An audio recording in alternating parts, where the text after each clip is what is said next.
algo sucedió. En este momento yo te escucho nítido. Ustedes se escuchan bien, ¿cierto? Sí, Sí, señor, sí, se escucha bien, José. sí, Sí, yo te José escucho. Domingo, se escucha bien. Algo pasó. Sí, sí se escucha bien. Listo, listo. Bueno, Saludos desde Bogotá, María Teresa Calderón Yáñez. Sí, lo escuchamos muy bien. gracias María Teresa. Ahora sí logro escuchar un poquitico más. Algo pudo haberle pasado al audífono. Estas cosas tienen su tiempo de caducidad, entonces pues nada, nada extraño. Ya está pidiendo cambio. Bueno, mis queridos compañeros y compañeras de estudio de Introducción al Nuevo Testamento. Hoy vamos a arrancar entonces con la tercera y última parte. Eh, Creo que nos quedan como 3 miércoles más o menos.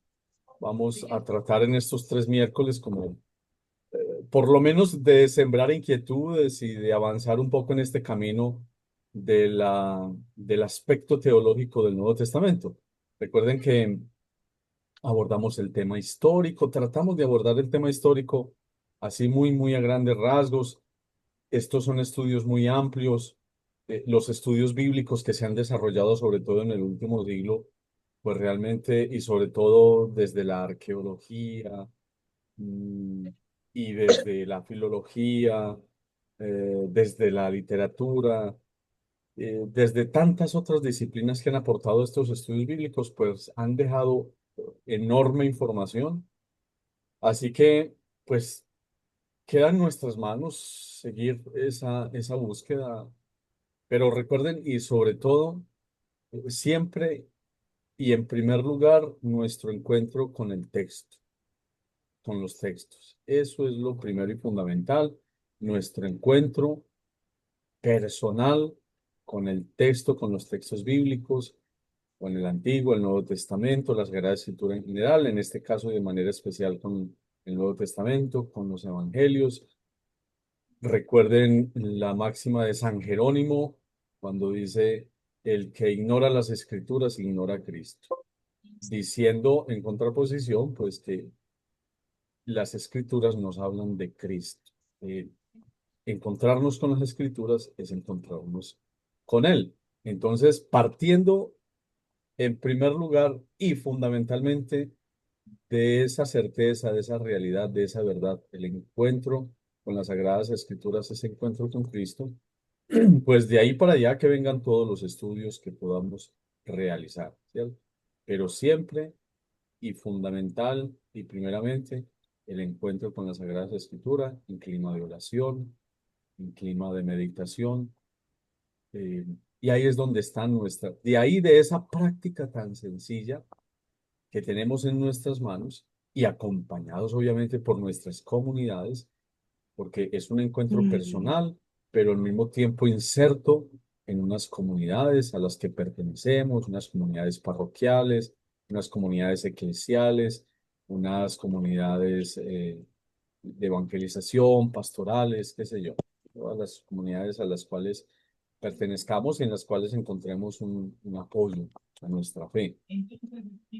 Ese encuentro siempre será fundamental y bienvenidos todos los estudios que podamos aprovechar y de los que podamos sacar mm, elementos que nos ayuden a crecer en la fe, que nos ayuden a crecer en la fe. Sobre todo eso, que el estudio nos sirva para crecer en la fe, en la certeza, ¿sí?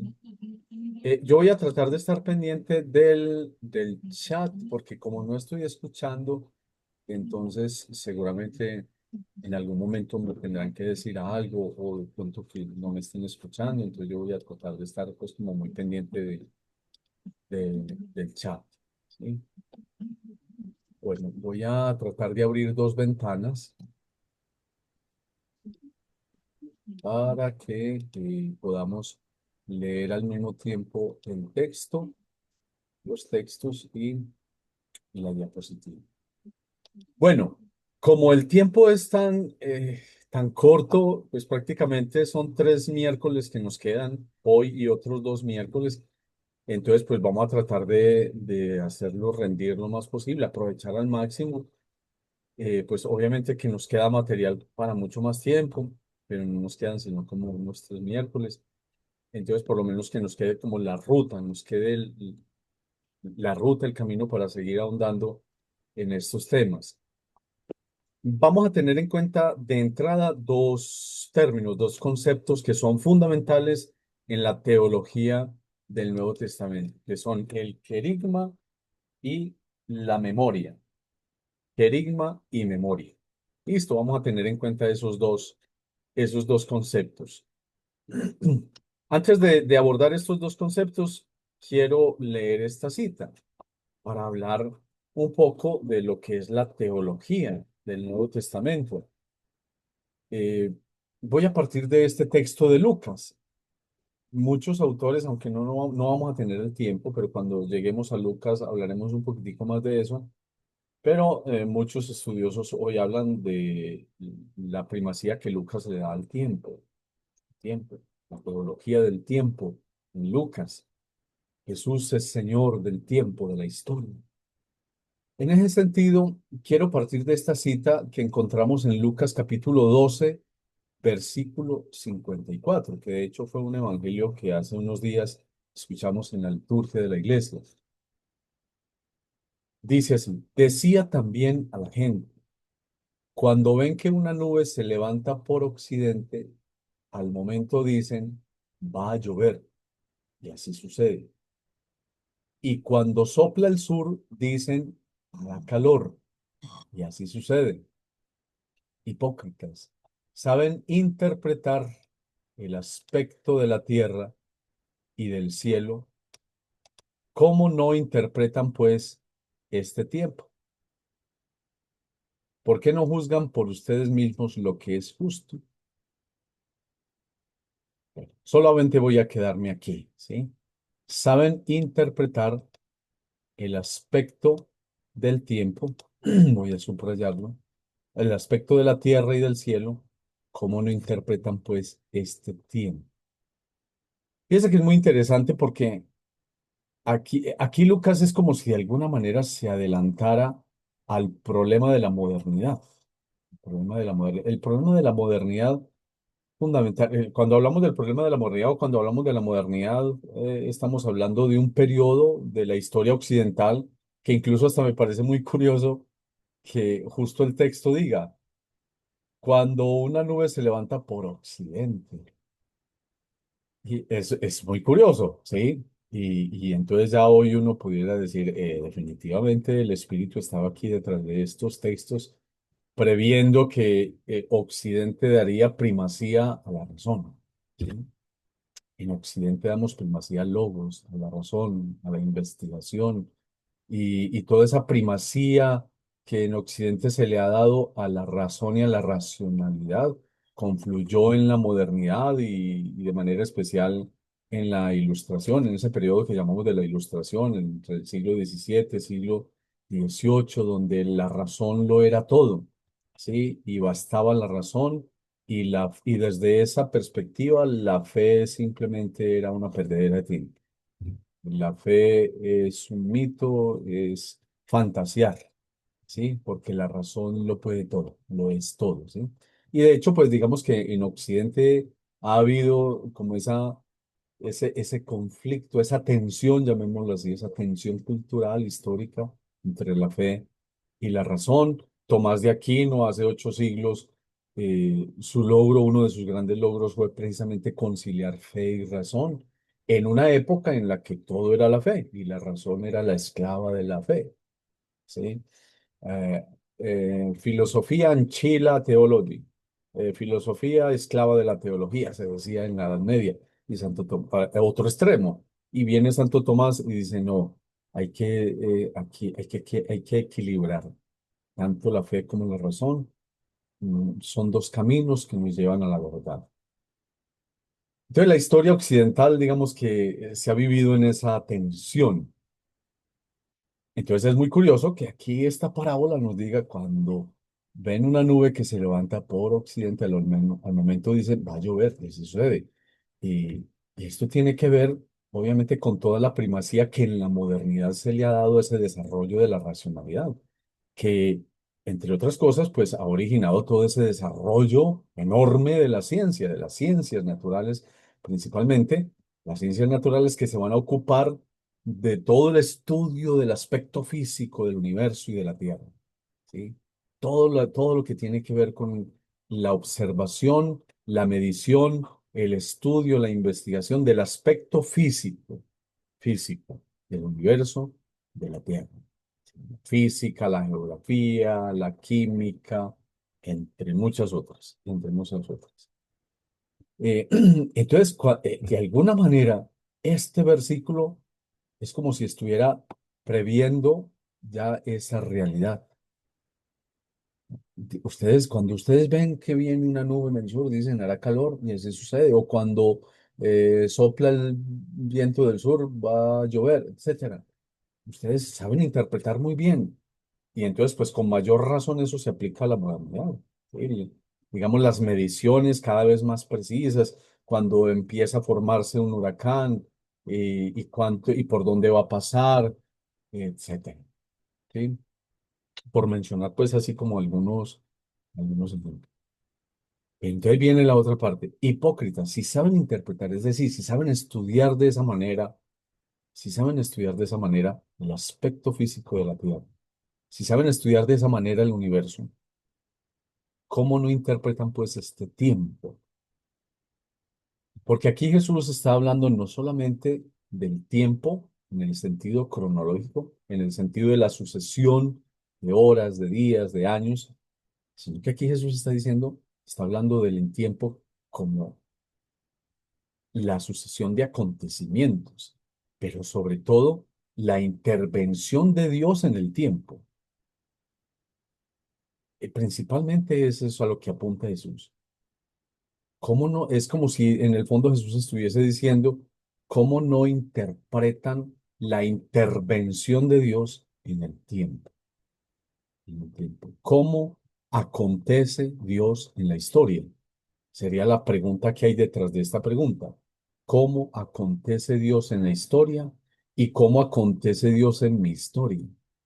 Y eso es una pregunta que seguramente hemos hecho y que deberíamos hacernos con mucha frecuencia. ¿Cómo acontece Dios en mi historia? Y esa pregunta nos lleva a una certeza enorme, a la certeza de la que Pablo habla hoy en la en la primera lectura que escuchamos en la liturgia de la iglesia, en la carta de los Romanos, en el capítulo 8, dice Pablo, Dios interviene en todas las cosas para bien de los que le aman. Dios interviene en todas las cosas. Es como si dijera en todos los acontecimientos, aún en aquellos que nos parecen más negativos y dolorosos, aunque sea muy fácil decirlo, ¿cierto? Otra cosa es cuando ya estamos sumergidos en esos momentos difíciles. Es muy difícil interpretar la intervención de Dios en esas situaciones. Dios interviene en todas las cosas para bien de los que no.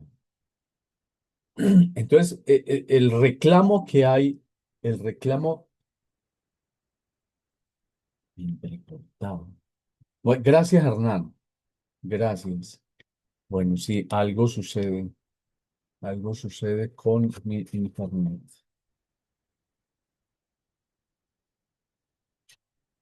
Bueno, permítame un momentico, vamos a solucionar esto. Sí, porque se te escucha entrecortado y a veces te sales inesperadamente de la clase y otra vez nos vuelves a involucrar. Entonces, te sales y se te escucha entrecortado. Bueno, ¿qué pasaron? Pues aquí me parece que tengo internet. Nosotros sí escuchamos bien.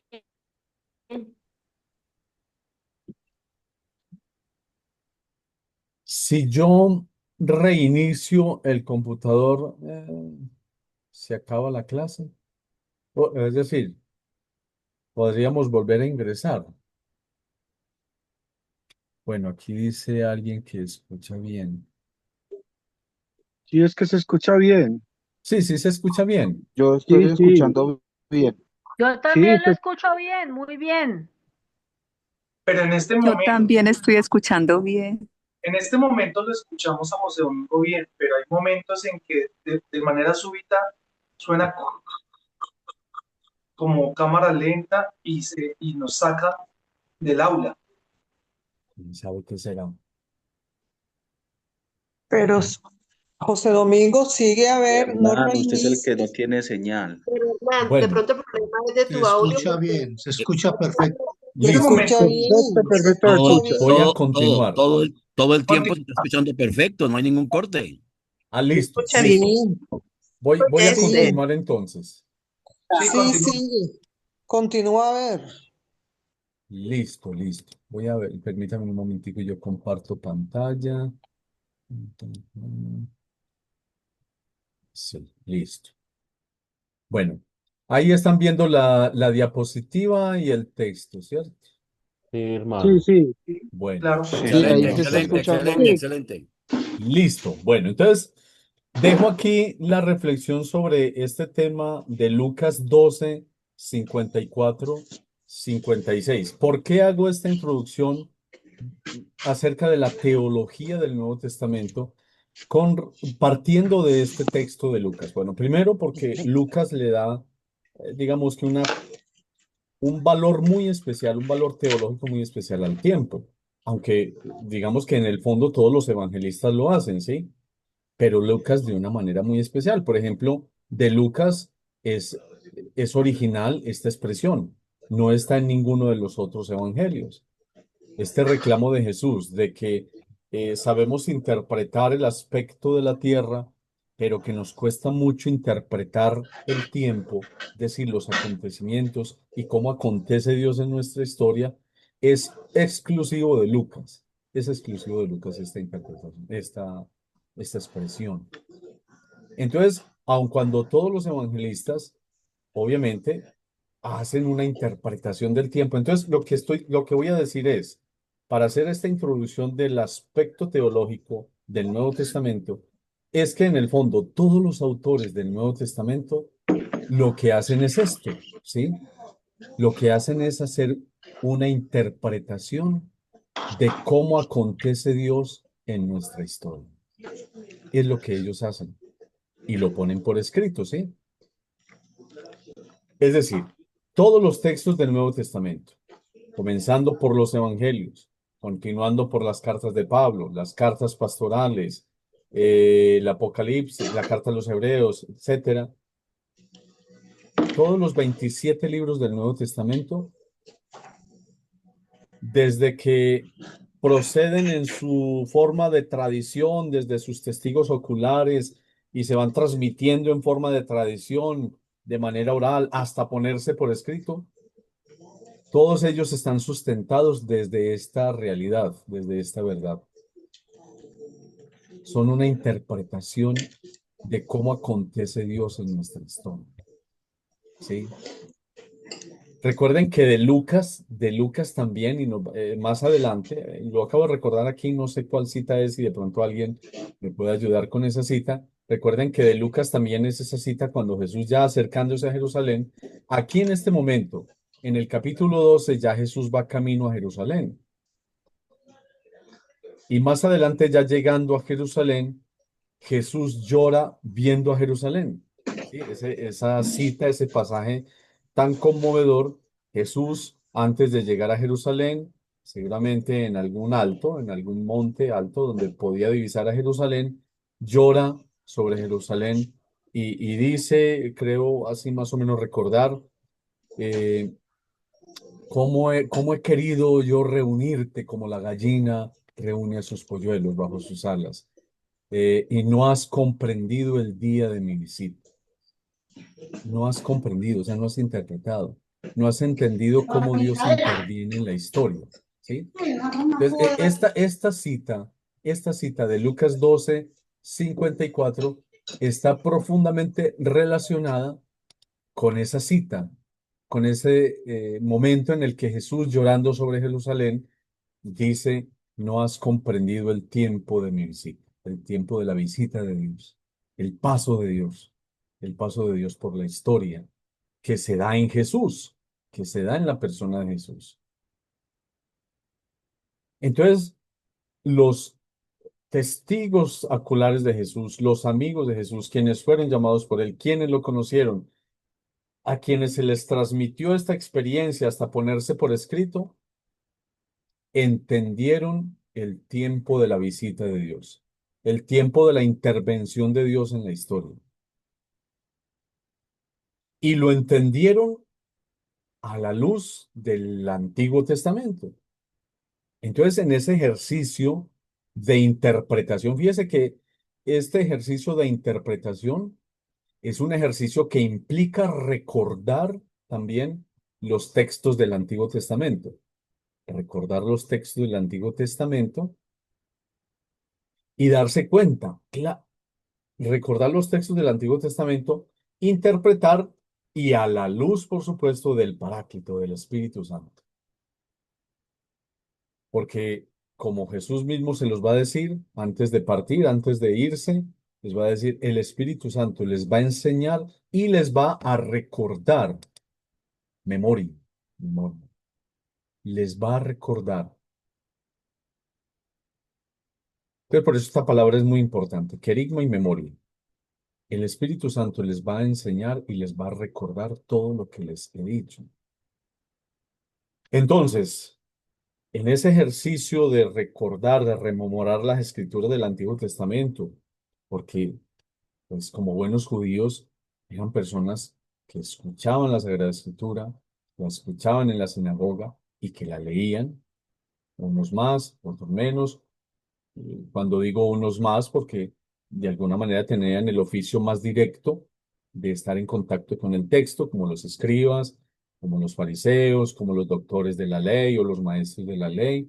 Digamos que ellos tenían una cercanía más profunda con los textos, ¿sí? Pero el resto eran oyentes en la sinagoga. Lo curioso es que quienes interpretaron y quienes supieron, quienes abrieron los ojos a la intervención de Dios en la historia a través de Jesús, fueron personas sencillas, simples, oyentes de la palabra en las sinagogas, oyentes. Y estos oyentes se dieron cuenta, este es. Recuerden el gozo, la alegría con que Felipe va, según el Evangelio de Juan, Felipe va a anunciarle a Natanael, aquel de quien escribieron Moisés y los profetas, lo hemos encontrado. Ya es él, lo hemos encontrado.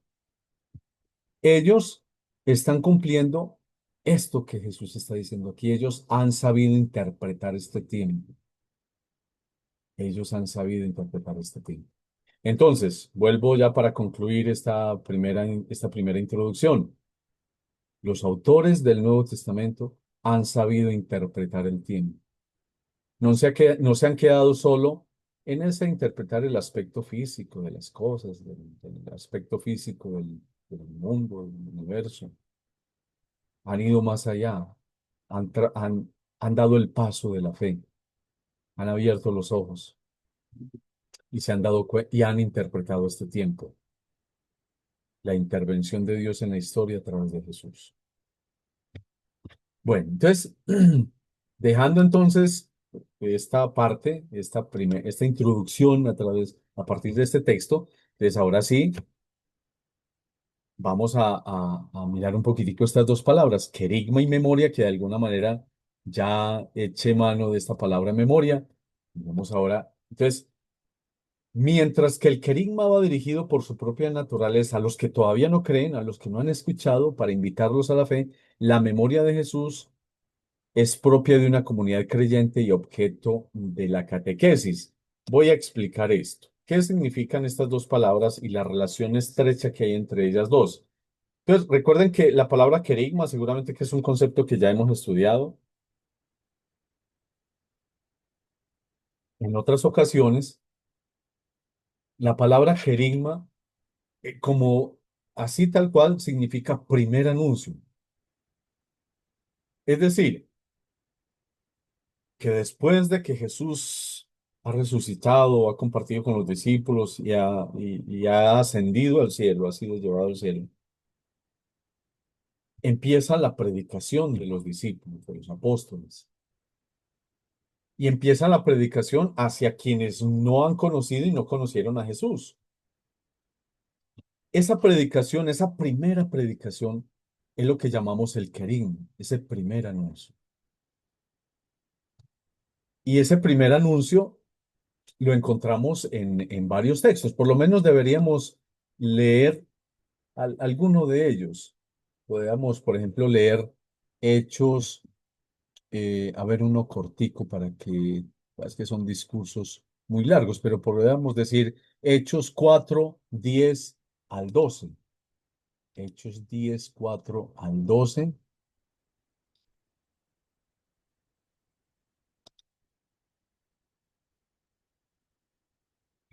Él le miró fijamente y lleno de espanto dijo, ¿qué pasa, Señor? Le respondió, tus oraciones y tus limosnas han subido como memorial ante la presencia de Dios. Ahora envía hombres a Jope y haz venir a un tal Simón, a quien llaman Pedro. Este se hospeda en casa de un tal... No, no, estoy leyendo dónde es. Dios, perdón, es 4, capítulo 4, versículo 10. Estaba en un lugar, no, estaba en el lugar equivocado. Dice... Aquí está, este es Hechos 4, versículo 10. Sepan todos ustedes y todo el pueblo de Israel que ha sido por el nombre de Jesucristo el Nazareno, a quienes ustedes crucificaron y a quien Dios resucitó entre los muertos, por su nombre y no por ningún otro, se presenta este aquí sano delante de ustedes. Esta es una fórmula propia del primer anuncio. Sepan que ha sido por el nombre de Jesucristo, a quien ustedes crucificaron y que Dios resucitó. Por él, por ese que ustedes crucificaron o por ese que fue crucificado y que Dios resucitó, es por quien este hombre está sano. Está haciendo referencia al paralítico que Pedro y Juan sanaron en la entrada del templo. Esto es para decir que el contenido del primer anuncio es este. ¿Cuál es el contenido del primer anuncio? Jesús de Nazaret, crucificado, ha resucitado por ti y por mí, por nuestra salvación. Ese es el primer anuncio, ¿sí? Lo que Pablo, no recuerdo cuál es la carta en la que Pablo va a decir, me amó y se entregó por mí. Ese es el carisma, ese es el carisma. Me amó y se entregó por mí. Esa es la fórmula esencial del carisma, el contenido esencial del carisma. Esto que usted acaba de leer acá. Y aquí están las citas. Ahí yo se las dejo. En esta diapositiva que les compartiré ahí en la carpeta. En estas citas encuentran ustedes ejemplo, pues, y pues, por supuesto que lo más importante es ir a estos textos para poder entender esto. Entonces, carisma, primer anuncio, presente en los Hechos de los Apóstoles, presente también en las tradiciones paulinas, como en la carta a los Romanos, en la carta a los Corintios, también en las cartas epistolares, en la primera de Pedro, así como lo ven ustedes ahí. Ese es el primer anuncio. Quiere decir que en la primera etapa, o sea, en las primeras décadas después de la muerte y resurrección de Jesús, en las primeras décadas se desarrolla esta, este acontecimiento del querigma, anuncio de Jesús. Pero después, cuando va pasando el tiempo, viene la necesidad de reconstruir la memoria de Jesús. Es decir, ese Jesús que ha muerto y que ha resucitado por mi salvación y cuyo nombre es el único nombre que salva, ¿quién es? ¿De dónde vino? ¿Cómo apareció? ¿Cuál es su historia? ¿Cuáles son sus enseñanzas? ¿Qué dijo? ¿Qué hizo? ¿Dónde estuvo? ¿Con quiénes compartió? Y es ahí donde viene la reconstrucción de su memoria. Entonces, los libros del Nuevo Testamento, los libros del Nuevo Testamento, están hilados desde estos dos conceptos, desde el querigma, o más bien, más que conceptos, desde estos dos acontecimientos, desde el querigma y la memoria. Querigma y memoria son los dos hilos de oro que tejen todo el contenido del Nuevo Testamento. Pero primero es el querigma. Primero es el querigma, el anuncio primero, el anuncio fundamental. Jesús de Nazaret, que ha muerto y ha resucitado por nuestra salvación. Me amó y se entregó por mí. Es la fórmula digamos que la fórmula ejemplo y más hermosa y personal nos la enseña Pablo a través de esa expresión. Me amó y se entregó por mí, que es una frase que debería renovar ese primer anuncio, ese querigma. Cuando en el Apocalipsis se nos habla de que hemos perdido el amor primero, hay que volver sobre esa frase, sí, he perdido el amor primero. Me amó y se entregó por mí. Ese es el amor primero. Has perdido el amor de antes, el amor primero. Cuando el Apocalipsis habla de que hemos perdido el amor primero, es que hemos olvidado el querigma, de donde todo arrancó, por donde todo empezó, por donde todo empezó. Pero el querigma sería nada sin la reconstrucción de la memoria y cómo se fue reconstruyendo la vida. Entonces, en ese sentido, y por tal razón, los primeros relatos que se fueron, digamos, formando, que se les fue dando forma literaria y que se fueron escribiendo, fueron los relatos de la pasión, ¿sí? Según los estudios bíblicos, hoy los primeros relatos que se escribieron fueron los relatos de la pasión. Pasión, muerte y resurrección. Fue la primera narración teológica del Nuevo Testamento. Contaba e interpretaba mediante el recurso a las Sagradas Escrituras el último trecho del itinerario cansado y doloroso de Jesús desde el cenáculo, desde el cenáculo, lugar por excelencia de la memoria, hasta el Calvario. Es muy lindo lo que dice aquí Giuseppe Segala, que el cenáculo es el lugar por excelencia de la memoria, porque es allí donde Jesús les entrega su vida, su cuerpo, como memorial. Hagan esto en memoria mía. Ese hagan esto en memoria mía es lo que en palabras y en interpretación de Giuseppe Segala convierte al cenáculo en el lugar de excelencia de la memoria. Hasta el Calvario, ¿sí? Entonces, las primeras narraciones teológicas fueron la pasión, los relatos de la pasión. Y ya después vienen, viene el otro, porque este relato de la pasión, muerte y resurrección de Jesús es el contenido del querigma, es el contenido querigmático. Pero después viene la pregunta por lo demás. Y entonces, ¿quién es Jesús? ¿Cuál es la memoria de los hechos, las acciones memorables de Jesús, sus milagros que hizo? Lo que dice Hechos de los Apóstoles, pasó haciendo el bien y curando a todos los que estaban bajo el poder del diablo porque Dios estaba con él. La memoria de las acciones ejemplares. Jesús es el maestro por excelencia. No es un maestro como los demás, es un maestro que tiene autoridad. En el Evangelio de Marcos, justamente nos vamos a encontrar con esa pregunta llena de asombro de los discípulos. ¿Quién es este? ¿Quién es este? Que hasta los mares le obedecen, que hasta los espíritus del mundo le... ¿Quién es este? Jesús es el maestro que tiene autoridad. Jesús maestro por excelencia. El relato de los banquetes, ¿sí? Es decir, esto nos ayuda a entender cómo se fueron formando estos relatos.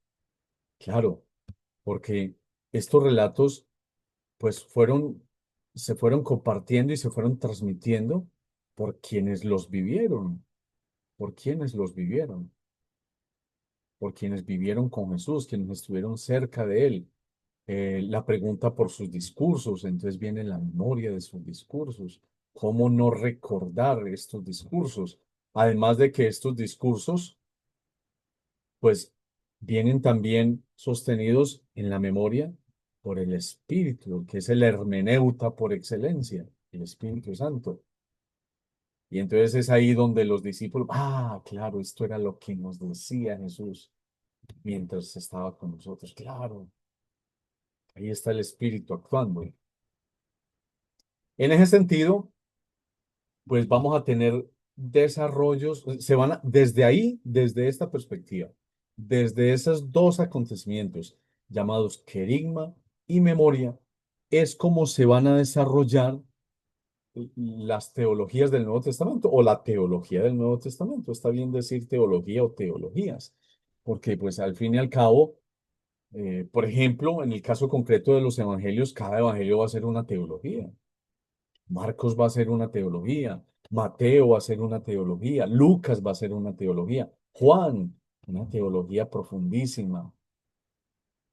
Cada uno de ellos va a ser una teología. Pablo va a ser su propia teología. Entonces vuelvo a decir, ¿cómo así que la teología de Pablo, la teología de Mateo, la teología? Cada uno de ellos parte del hecho del reconocimiento de que Jesús es la intervención de Dios en la historia. Cada uno de ellos parte de ese hecho.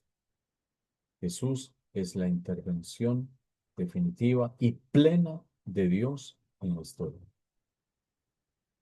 En la historia de la humanidad y en la historia personal. Y en nuestra historia personal. Están esas dos realidades.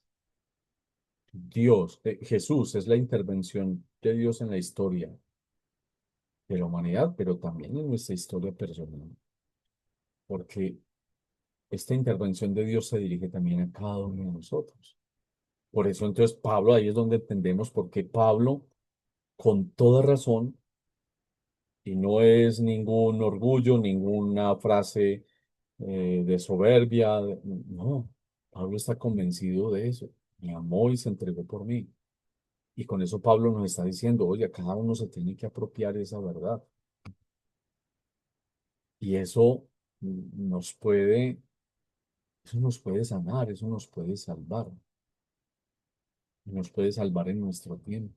Esa convicción, esa convicción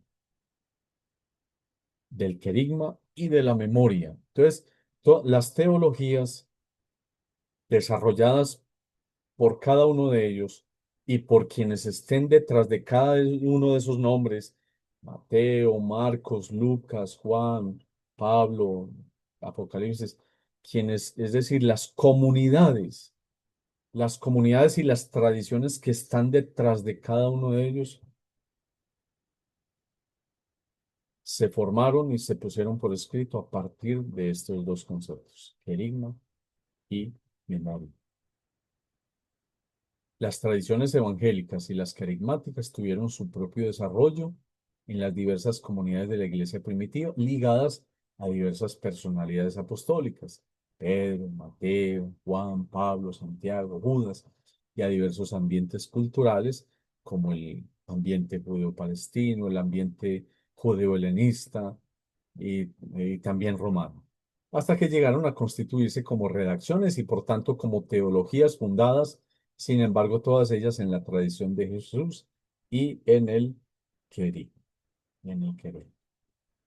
Bueno, vamos entonces a arrancar con las teologías de la memoria de Jesús, es decir, aquellos libros que se desarrollan más desde la perspectiva de la memoria, conteniendo pues obviamente también el querigma y anuncios de querigma. Pero entonces, en la interpretación de Giuseppe Segala y en muchos estudiosos bíblicos hoy, tanto los evangelios como los hechos pertenecen o desarrollan de manera principal la teología de la memoria. ¿Sí? De quién es Jesús y que responden a esa pregunta: ¿quién es? ¿Qué hizo? ¿Qué enseñó? ¿Dónde estuvo? Eh, Pero entonces yo creo que ya hoy ya no alcanzamos, y sobre todo para no interrumpirlo, entonces dentro de ocho, hoy era como la introducción de este tema de la teología.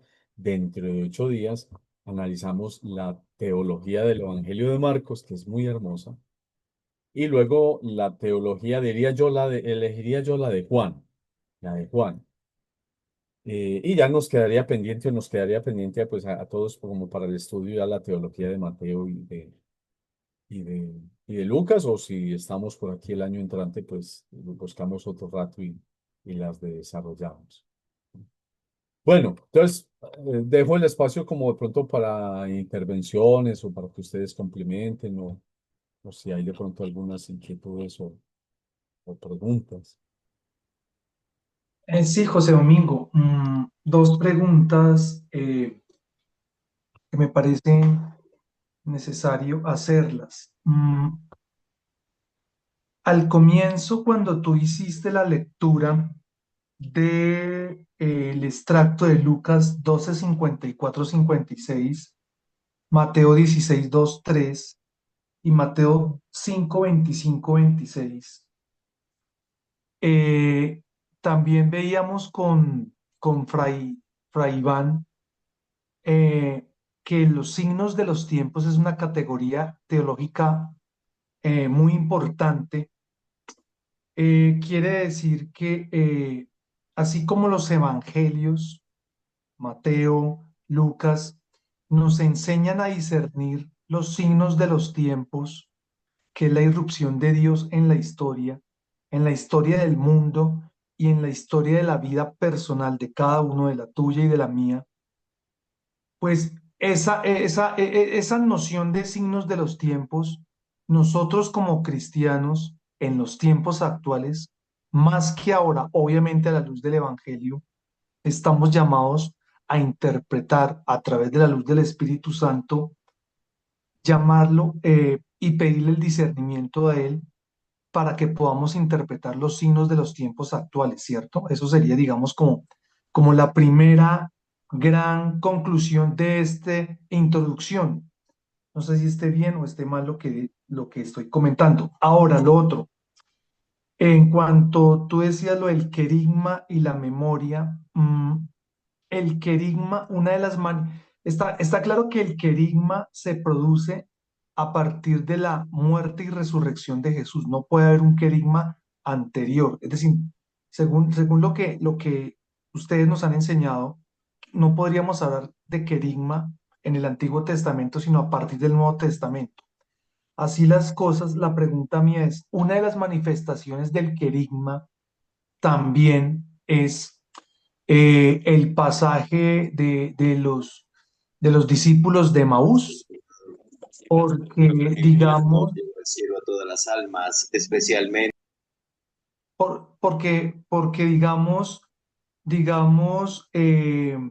ahí se muestra a Jesús, se revela, es el primer anuncio también de su resurrección como tal, al reconocerlo en la fracción del pan, y previamente cuando por el camino los dos discípulos interactuaban con Jesús timoratamente, pero les enseñaba las escrituras, y por eso dice el Evangelio que después de haberle enseñado las escrituras, haciendo un recorrido, una pedagogía, el corazón cada vez de ellos enardecía, ¿cierto?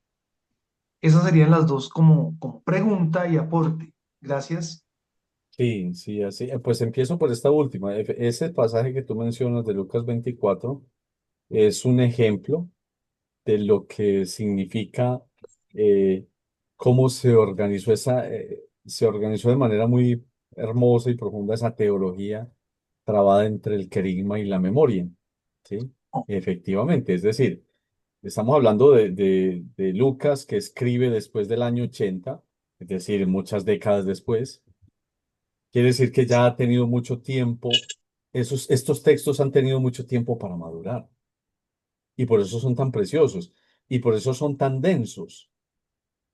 Por eso casi que cada palabra, cada versículo está lleno de luz, está lleno de contenido, está lleno de contenido. Entonces, ese relato de Lucas 24 es un precioso ejemplo de cómo se desarrolló durante todo ese tiempo, desde que arrancó, desde que empezaron a formarse las tradiciones orales hasta que se puso por escrito, cómo fue que sucedió, de qué manera un Jesús acompañándolos en el camino, ayudándoles a entender, ayudándoles a abrir los ojos y cómo finalmente en la fracción del pan se les abren los ojos, la Eucaristía. Entonces sí, sí, como bien dices tú, efectivamente así se da. Y, y con relación a la primera pregunta, sí, efectivamente estamos invitados también nosotros a hacernos, a continuar haciéndonos la pregunta exactamente. Y es ahí donde está la actualidad de estos textos, de cómo interviene Dios en cómo sigue interviniendo Dios en nuestra historia. Porque a veces podríamos correr la tentación de pensar que como están las cosas hoy fue que a Dios se le salió esto de las manos y que ya no hay remedio. No, no. Nosotros como creyentes, porque lo mismo hubiesen pensado los discípulos, incluso los discípulos de Maús, de alguna manera también tenían como ese aire de desconcierto y de frustración. Pues mira, y creíamos que iba a ser el Salvador, pero se le salió de las manos esto y terminó crucificado en una cruz. Que nosotros también pudiéramos como correr esa tentación en el siglo XXI. A Dios se le salió esto de las manos, ya no sabemos para dónde vamos. No, el discípulo ayudado por el Señor, por la gracia de su Espíritu, está invitado a estar atento a los signos, a leer, a interpretar. Es decir, Dios sigue interviniendo. Dios está interviniendo. Dios está interviniendo. ¿Y cómo está interviniendo? ¿Cómo está interviniendo Dios en la historia del mundo y cómo está interviniendo en nuestra historia?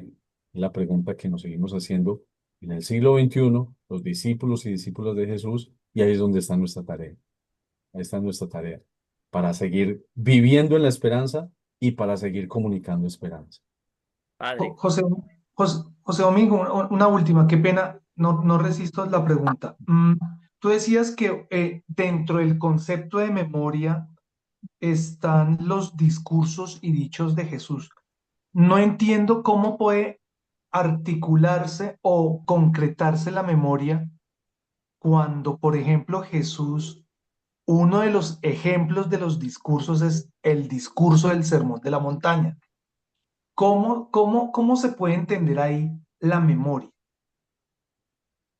Claro, mira que lo que les decía ahorita, ¿cierto? Hay que tener en Mm. cuenta el Espíritu Santo, que es el primer factor y el más importante, que está haciendo la tarea de enseñar y recordar. Primer factor. Segundo factor, las Sagradas Escrituras, conocidas muy bien por ellos, ¿sí? Como buenos oyentes de las Escrituras del Antiguo Testamento. Y en tercer lugar, oyentes de Jesús. Pues por supuesto que estos discursos de Jesús que nosotros conocemos hoy en los relatos evangélicos, ya muy elaborados, pues proceden del mismo Jesús y de sus discursos. Jesús era todo un maestro. Jesús no estaba improvisando, era todo un maestro, un hombre experto en las Sagradas Escrituras. Y por supuesto que, aun cuando se difiera, por ejemplo, el relato de las bienaventuranzas, eso lo sabemos, de Mateo y de Lucas difieren en algo, ¿sí? De hecho, el de Lucas es un poco más corto. Sin embargo, contienen en el fondo los mismos elementos. Quiere decir que esas palabras de Jesús, esos discursos de Jesús, corrieron por ríos diferentes, pero contienen unos mismos elementos. Contienen los mismos elementos y proceden de él y de esos oyentes que le escucharon originalmente, históricamente, al Jesús de Nazaret. Pues, pero entonces hay que tener en cuenta estrechamente unidos esos tres factores: el Espíritu Santo, enseñando y recordando, las Sagradas Escrituras. Entonces, cuando estos textos fueron puestos por escrito, pues fueron puestos por escritos con la memoria muy viva de las Sagradas Escrituras del Antiguo Testamento, porque Jesús es el cumplimiento de esas Sagradas Escrituras. Y José Domingo. obviamente el discurso mismo de Jesús. Carlos, adelante. Bueno, Gracias, muy José buenas Domingo. noches a todos. Buenas Bueno, noches, Carlos. diría yo que hay que tener en cuenta dos elementos muy particulares frente al querigma. Y es precisamente la manera como los apóstoles o como la primera comunidad comienza a interpretar la entrega del Señor. Es interesante que los primeros textos que se conocen del Evangelio sean precisamente los relatos de la pasión. sea precisamente esa saga, llamémosla así, esa saga de la pasión y muerte del Señor, que es tal vez como el recuerdo que los fieles quieren tener de la entrega del Señor. Por eso tal vez las preguntas que quizá la comunidad le hace a los apóstoles, como a Pedro, a través de su secretario Marcos, como al mismo Pablo, es precisamente esa entrega del Señor, y más que la entrega a la misma Eucaristía. Primera Corintios 15 lo que dice, ¿no? Yo recibí una tradición, dice San Pablo, que me viene del Señor, ¿sí? Que Cristo murió por nosotros según las Escrituras, que Cristo resucitó según las Escrituras y comenzó a aparecerse a una cantidad de personas. Y por último, a mí como si fuera un aborto se me aparece. Entonces es interesante ver que ese querigma, ese testimonio va reforzado por la gracia de los apóstoles que conocieron al Señor y que se manifiestan comiendo con Él, ¿no? Es interesante que es enfático San Lucas en los Hechos de los Apóstoles cuando dice los que comieron y bebieron con Él después de la resurrección. Entonces influye, diría yo, el sentimiento, influye de pronto el corazón humano de saber, bueno, cómo fue ese momento de la entrega del Señor en la cruz, ¿no? Por eso los sinópticos tal vez en ese sentido son como muy parecidos, ¿no? Obviamente teniendo en cuenta lo detallado que es Marcos y lo preciso de Mateo en cuanto a la escritura, pero es interesante eso, cómo esos textos marcan a la comunidad y precisamente establecen ese querigma, obviamente con la Eucaristía, ¿no? El mismo texto eucarístico que leemos el Jueves Santo en la segunda lectura de Pablo a los Corintios, ¿sí? Sí, el Señor Jesús la noche en que fue entregado tomó pan, pronunció la bendición, lo partió. Esto es mi cuerpo, esta es mi sangre. Hagan esto en memoria mía. Por eso cada vez que comemos este pan y bebemos de este cáliz, anunciamos al Señor hasta que Él venga. Entonces no podemos nosotros dejar de celebrar porque precisamente tenemos en el corazón ese deseo concreto de hacer presente al Señor en la celebración. Muchísimas gracias. ¿Desde dónde te conectas, Carlos? Desde Bogotá, ¿Qué haces? soy sacerdote, soy... Ah, de razón. Oye, muy bien. Muchas gracias por tener la humildad de escuchar aquí estas reflexiones tan No, serias. ustedes, muchas gracias por estos espacios tan bonitos. También hay Bueno, laicos de mi comunidad que se están conectando. Hay una laica de mi comunidad que está aquí conectada también con el curso. Qué bonito. ¿Qué parroquia, padre Carlos? Nuestra Señora del Carmen, barrio Playón La Playita en Bogotá, localidad 18, Rafael Uribe Uribe. Wow, qué bonito. Ay, qué pena Gracias, pensar. padre, por edificarnos. Gracias.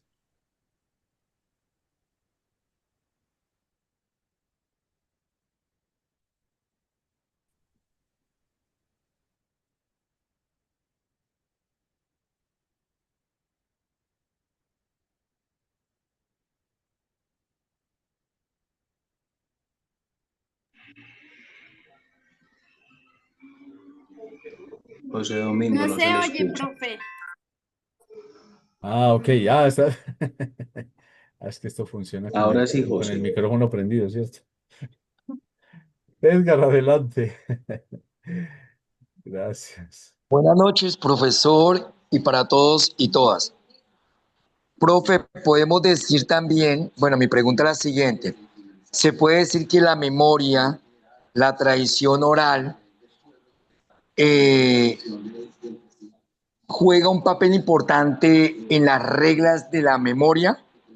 O sea, esto nos permite a nosotros eh, tener un criterio para poder nosotros discernir en la fe y al mismo tiempo podemos nosotros en ese discernimiento una enseñanza y un testimonio.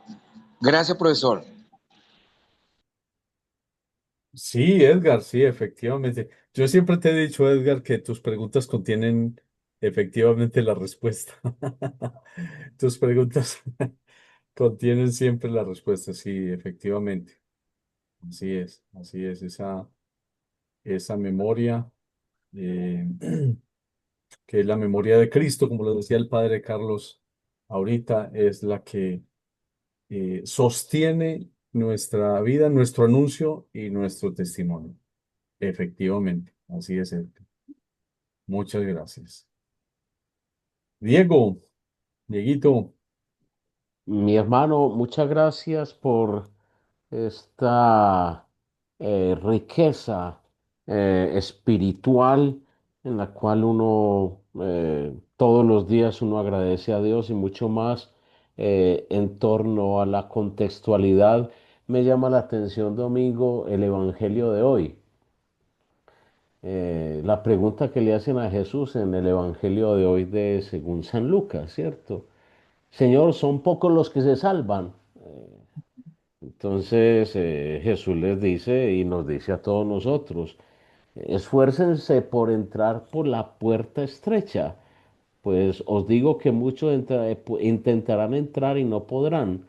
Entonces, ahí dentro de eso, la Eucaristía es la mayor expresión de Dios con nosotros, Dios con nosotros. Entonces, cuando hacemos un análisis teológico dentro de la liturgia la hacemos visible cada uno de nosotros cuando escuchamos al mismo Jesús a través de su puente que es el sacerdote. Haced esto en memoria mía.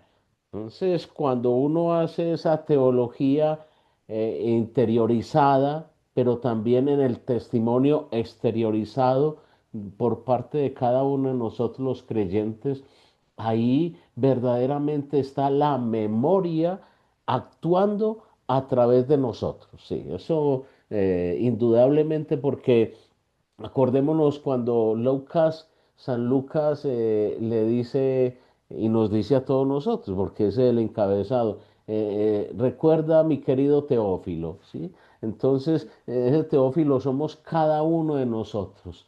Hacemos memoria, hacemos ese alimento vivo a través de la Sagrada Escritura y a través de los sacramentos, porque ahí es donde nosotros debemos hacer teología. No hay fe sin sacramentos, no hay fe y no hay salvación sin iglesia. La iglesia somos todos nosotros los creyentes, los bautizados, los que hacemos visible esa memoria, ese querigma a través del anuncio de la muerte, de la pasión, muerte y resurrección de nuestro Señor Jesucristo, porque nosotros mismos hacemos memoria a eso. Sí, esa es la teología que nosotros mismos hacemos día a día. Vivimos pasiones, vivimos dolores, vivimos sufrimientos, compartimos como el buen samaritano.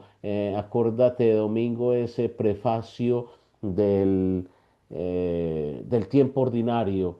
Eh, Como buen samaritano, Jesús como buen samaritano se acerca a todo hombre que sufre en su cuerpo y en su espíritu y cura sus heridas con el aceite del consuelo y el vino de la esperanza.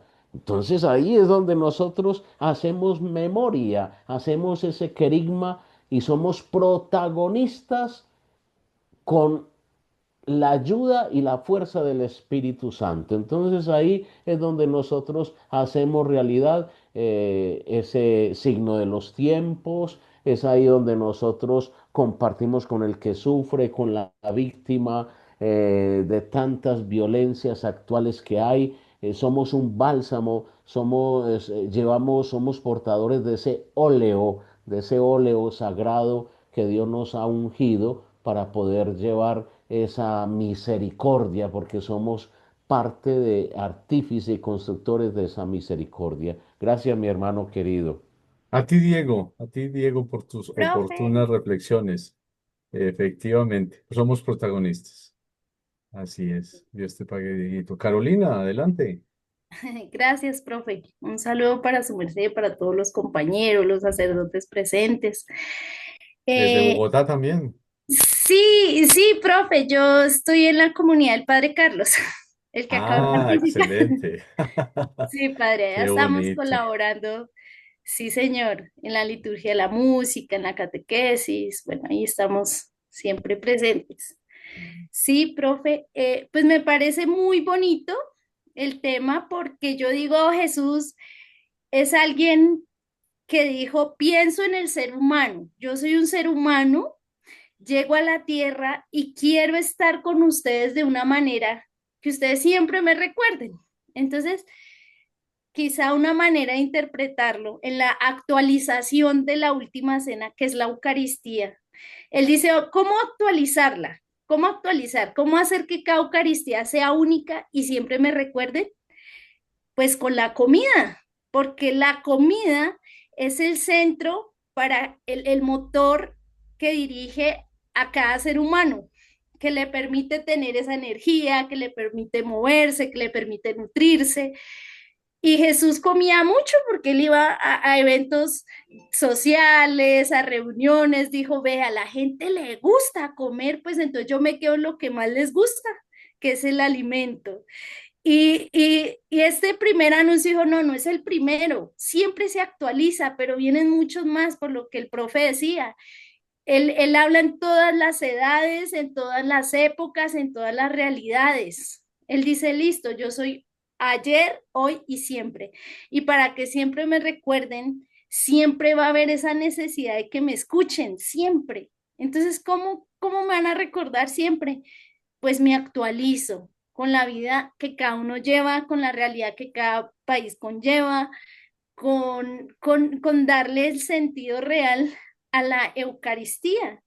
Y él dice, no, pues en el compartir, en la fiesta, y es muy bonito el mensaje del camino de Maús, como él vuelve y bueno, les vuelvo y les explico, bueno, miren, y entonces esa inquietud de uno, que uno va a tantas misas, pero uno después dice, ay, vea, ya después va uno entendiendo el mensaje que Jesús quiere con uno y ya uno después se enamora tanto de la Eucaristía que uno dice hay mucho más por recorrer, mucho más por entender y la oración que es lo primordial para que estemos unidos. Pienso que el mensaje de Jesús es muy claro, que el Evangelio es uno, que es Jesucristo y que él por medio de lo que el profeta también expresaba, que tantos discípulos enseñan desde su modo de ser, pero él se queda en cada evangelio y en cada tradición oral y se queda en la interpretación y en el diálogo y en la escucha que cada uno tuvo y que de una manera muy bonita plasman el evangelio por medio de la inspiración del Espíritu Santo. Entonces yo digo, en lo más hermoso es seguir creyendo en ese Jesús que nos alimenta en cada Eucaristía, desde nuestro diario vivir, desde nuestra familia, desde nuestra realidad y la realidad de nuestros hermanos en todo el mundo. Sí, profe, muchas gracias. Así es. A ti, Carolina, qué bonita intervención, vea. Por eso es bueno dejar un espacio para el diálogo, porque aprendemos todos de todos. Qué bonito. Se Con vuelve gusto, esto gracias, profe. un grupo de estudio, un conjunto, donde todos aprendemos, donde todos nos Correcto. escuchamos. Y ojalá pues el año entrante el Señor nos permita continuar y, y crear espacios con más diálogo. Gracias, Carolina, por el Correcto. bien que haces, por el servicio que prestas en tu parroquia y por lo que nos has compartido, que es verdad, es muy bonito porque no estamos aquí perdiendo el tiempo ni perdiendo el tiempo cuando hacemos lo que hacemos, porque sabemos lo que estamos haciendo y desde quién lo estamos haciendo. Es muy Gracias, bonito eso. profe, Carolina, igualmente. gracias. Con mucho gusto, profe, y gracias también. Bueno, Carolina. Bueno, Alfredo Alejúa, muchas gracias. Él nos recordó la cita de mi amor y se entregó por mí, es Gálatas 2:20. Gracias, gracias, Alfredo. Bueno, muy bien. Bueno, pues entonces